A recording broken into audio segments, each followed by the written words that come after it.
पाकिस्तान में भारतीय स्पॉन्सर फितनौल खवारिज के दो बड़े बुज़दिलाना हमले। इस्लामाबाद कचहरी में खुदकुश हमला, 12 अफराद शहीद, 27 जख्मी, 4 पुलिस एहलकार भी जख्मियों में शामिल। धमाके के जख्मियों की हालत तशवीशनाक, हलाकतों में इजाफे का खदशा।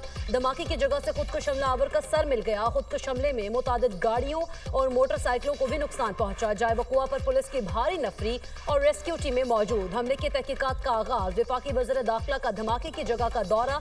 IG इस्लामाबाद की वज़ीर दाखिला को धमाके से नुकसान पर ब्रीफिंग। जख्मी पिम्स अस्पताल मुंतकिल। मोहसिन नकवी का कहना है कि हमला 12:39 पर हुआ। खुदकुश हमलावर का कचहरी के अंदर जाने का प्लान था। मौका न मिलने पर पुलिस की गाड़ी पर हमला कर दिया। आस पास खड़े लोग निशाना बन गए। हमले में मुलव्विस किरदारों को सामने लाया जाएगा।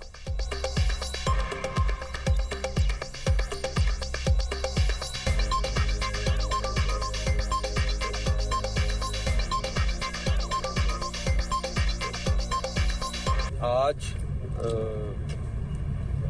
12:39 पे यहाँ कचहरी के ऊपर एक खुदकुश हमला हुआ है। तकरीबन 10 से 15 मिनट के दरमियान, 12 मिनट के करीब ये यहाँ पे आके खड़ा रहा है और वो देखता रहा है। पहले उसने कचहरी में अंदर जाने की कोशिश करने का प्लान कर रहा था, बिकॉज वो वेट कर रहा था कि किस टाइम जाएगा। और उसके बाद जब पुलिस की गाड़ी आई है तो उसने ये हमला पुलिस की गाड़ी पे किया और बिकॉज वो अंदर नहीं जा सक रहा था, उसने हर तरह से देख लिया। और इसमें हम बिल्कुल क्लियर हैं कि अफगानिस्तान को इस सिलसिले में हर सूरत उनको रोकना पड़ेगा। ना रोकने की सूरत में हमारे पास कोई ऑप्शन नहीं है कि हम उन दहशतगर्दों का बंदोबस्त करें जो हमारे मुल्क पे अटैक कर रहे हैं। सिक्योरिटी फोर्सेस ने वाना कैडेट कॉलेज से 115 अफराद को रेस्क्यू कर लिया। हमले के वक्त 525 कैडेट समेत 650 अफराद मौजूद थे। कैडेट कॉलेज में मौजूद 3 अफगान खारजियों को कॉलेज की एक मखसूस इमारत तक महदूद कर दिया गया। सिक्योरिटी फोर्सेस ने इलाके को घेरे में ले रखा है। कैडेट्स के तहफ्फुज़ को मद्देनजर रखते हुए ऑपरेशन एहतियात के साथ जारी है। गुज़श्ता रोज अफगान खारजियों ने कॉलेज के मरकजी गेट पर बारूद से भरी गाड़ी टकरा दी थी। धमाके से कॉलेज का मरकजी दरवाजा मुकम्मल तौर पर मुनहदिम हो गया। करीबी इमारतों को भी नुकसान पहुंचा। पाक फौज के जवानों ने फौरी और बहादुरी से कार्रवाई करते हुए 2 फौजियों को मौके पर ही जहन्नुम वासिल कर दिया था। दहशतगर्दों के मुकम्मल खात्मे तक सिक्योरिटी फोर्सेस का ऑपरेशन जारी रहेगा।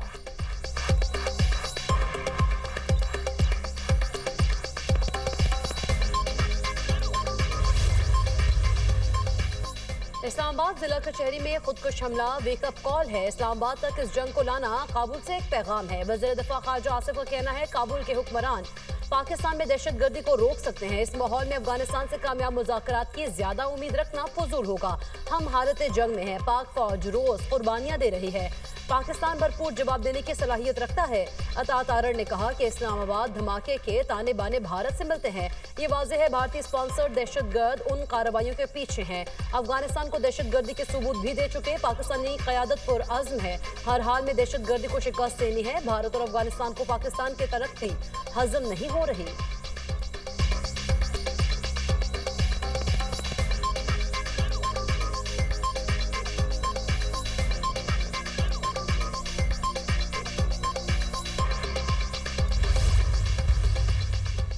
सदर मुमलिकत और वज़ीर आज़म की इस्लामाबाद में खुदकुश धमाके की शदीद मज़म्मत। शहीद अफराद के लवाहिकीन से दिली हमदर्दी और ताज़ियत का इज़हार। जख्मियों की जल्द सेहतयाबी के लिए दुआ। सदर मुमलिकत आसिफ अली जरदारी का कहना है दहशतगर्द पाकिस्तान के अमन और इस्तेहकाम के दुश्मन हैं। वज़ीर आज़म शहबाज शरीफ ने कहा कि वतन अजीज से बैरूनी पुश्तपनाही में सरगर्म दहशतगर्दों का मुकम्मल खात्मा किया जाना जरूरी है। हाफिज ताहिर महमूद अशरफी कहते हैं फितनल ख्वारिज भारत के कहने पर पाकिस्तान में दहशतगर्दी कर रहे हैं। हम अफवाज पाकिस्तान के साथ खड़े हैं।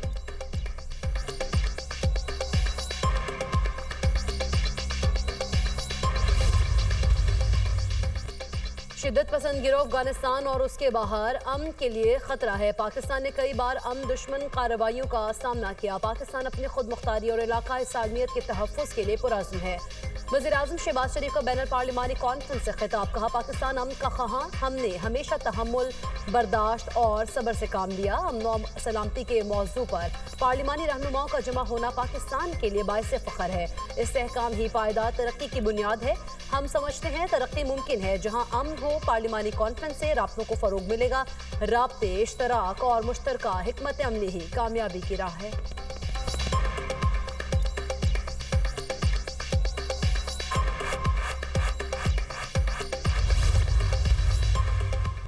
दहशतगर्द अफगानिस्तान से खुलेआम कार्रवाइयां कर रहे हैं। इन ख्वारिज को खित्ते के एक बड़े तखरीबी किरदार की पुष्टपनाही हासिल है। अफगानिस्तान में दहशतगर्दों को गैर कानूनी असलहे तक रसाई इलाकाई अमन के लिए खतरा है।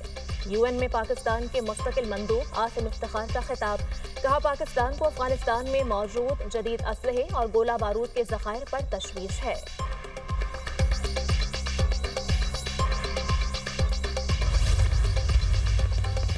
भारतीय फॉल्स फ्लैग ऑपरेशंस की तारीख एक बार फिर बेनकाब। भारत ने समझौता एक्सप्रेस पर हमले का झूठा इल्जाम पाकिस्तान पर लगाया। गिरफ्तार इंतहा पसंद सिमानंद ने अदालत में इकरार किया कि समझौता एक्सप्रेस, अजमेर दरगाह धमाकों और मालीगांव ब्लास्ट सब हिंदू तंजीमों के मंसूबे थे। साबिक भारतीय तहकीकाती और इंटेलिजेंस अफसरान के इंकशाफात के बाद भारतीय हुकूमतें खुद पार्लियामेंट और मुंबई हमले जैसे वाकयात मुनज़्ज़म करती रही। भारतीय हुकूमत इन वाकयात से सियासी फायदा और आर्मी हमदर्दी हासिल करती रही। साबिक गवर्नर जम्मू कश्मीर सत्यपाल ने कहा कि पुलवामा हमले का फायदा बराह रास्त बीजेपी को पहुंचा। चौथा सिंहपुरा सानहा 35 सिखों के कत्ल का इल्जाम भी पाकिस्तान पर लगाया गया। माहिरीन ने भारत के फॉल्स फ्लैग ऑपरेशन की तहकीकात का मुतालबा कर दिया।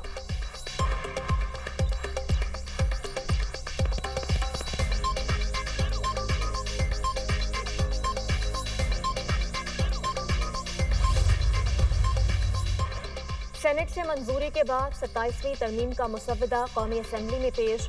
वज़ीर कानून आज़म नज़ीर तारड़ ने मुसव्वदा पेश किया। इजलास से इज़हार ख्याल करते हुए कहा कि मुश्तरका कमेटी में अपोजिशन को बैठना चाहिए था। दीगर ममालिक में जजेस की तकर्री जुडिशल कमीशन के जरिए की जाती है।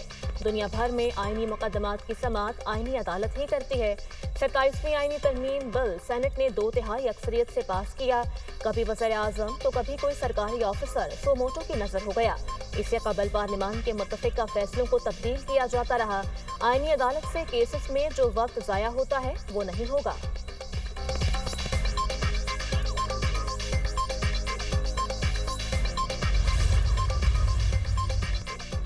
27वीं आईनी तरमीम को तस्लीम नहीं करते। ये अदलिया के कले को फतह करके मर्जी के फैसले लेना चाहते हैं। कानून के सामने जवाबदेह होना ही कानून की बालादस्ती है। सदर ममलिकत को आर्टिकल 248 के तहत इस्तिस्ना दिया गया। दुनिया के किस सदर के पास इस्तिस्ना होता है? आईनी मुकद्दस जिम्मेदारी है, इसमें बेईमानी की गई। चेयरमैन पीटीआई बैरिस्टर गोहर का कौमी असम्बली में इजहार ख्याल। कहा, एटमी मुल्क का सरबराह बाकू में बैठकर तरमीम मंजूर करा रहा है। इस तरमीम को हम बाकू तरमीम कहते हैं। कोशिश करेंगे इन्हें कानून के कटहरे में लाएं। अफसोस के साथ आज जमहूरियत के लिए 100 का दिन है। ये जमहूरियत को दफन करने के लिए एक और कदम आगे बढ़ रहे हैं। तरमीम के बाद जमहूरियत बराए नाम रह जाएगी।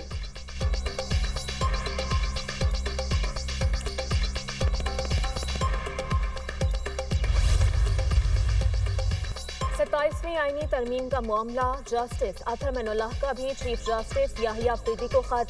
मरासले में कहा गया कि सुप्रीम कोर्ट अक्सर ताकतवर के साथ खड़ी रही, अवाम के साथ नहीं। जुल्फ़िकार अली भुट्टो की अदालती फांसी अदलिया का नाकाबिल मौफ़ी जुर्म था। बेनज़ीर भुट्टो, नवाज शरीफ और मरियम नवाज के खिलाफ कार्रवाइयाँ भी एक ही सिलसिले की कड़ियाँ हैं।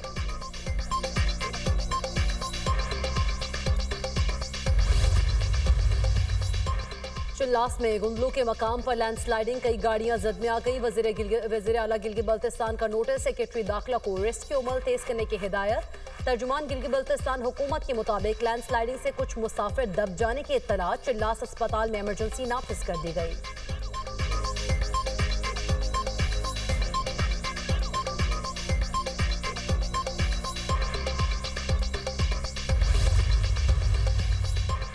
वज़ीर आला पंजाब मरियम नवाज ने COP30 कॉन्फ्रेंस में पाकिस्तान पवेलियन का इफ्तिताह कर दिया। न्यूजीलैंड की साबिक वज़ीर आज़म जेसिंडा आर्डन भी हमरा थी। मरियम नवाज ने कहा, मौसमियाती तब्दीली अब एक पेशगोई नहीं बल्कि मौजूदा खतरा है। मौसमियाती तब्दीली से निपटने के लिए सबको मिलकर काम करना होगा। पाकिस्तान मौसमियाती तब्दीली से मुतासर होने वाले 10 ममालिक में शामिल है। मौसमियाती तब्दीली के बायस पाकिस्तान को शदीद सैलाब का सामना करना पड़ा।